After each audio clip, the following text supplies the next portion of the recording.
న్యాచురల్‌గా చెప్పాలంటే 100% పీపుల్‌లో ఒక 10% పీపుల్ అలా వాళ్ళ తాతలు, ముత్తాతలు వాళ్ళు సంపాదించి పెట్టిన ఆస్తి మీద రిచ్ అయ్యి ఉంటారు. బట్ 90% పీపుల్ ఏంటంటే వాళ్ళ కష్టాన్ని నమ్ముకొని ఎదిగిన వాళ్ళుంటారు. అందులో మనకి మెయిన్‌గా గుర్తొచ్చేది రైతులు.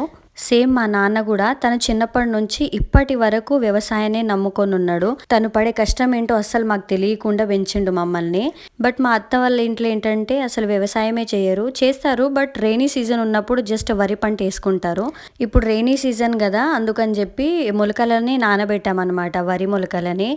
మేము అండ్ మా పక్కింటోళ్ళు సేమ్ ఒకటే రోజు ఒకటే టైంలో నానబెట్టాము. బట్ వాళ్ళకి ఏంటంటే చాలా బాగా గుబురుగా వచ్చింది. మీరు ఫస్ట్ క్లిప్ చూడొచ్చు, అక్కడ చాలా గుబురుగా వచ్చింది. మాకేంటంటే చిన్న చిన్నగా అసలు పైన కనిపిస్తున్నట్టే ఉన్నాయి మొలకలు. కానీ వాళ్ళకంత పర్ఫెక్ట్ వచ్చినట్టు మాకు రాలేదు. అప్పుడు వచ్చిన టెన్షన్ అంతా ఇంత కాదు మాకు. కానీ రైతులు అదే వృత్తిగా పెట్టుకొని ఉంటారు కదా, వాళ్ళకి అలాంటివి చాలా ఎన్నో ఎదురై ఉంటాయి ఆ సిచ్యువేషన్స్ అలాంటివి. వాళ్ళు ఎంత స్ట్రగుల్ ఫేస్ చేసి ఉంటారో అని చెప్పి నాకు అప్పుడు అర్థమైంది.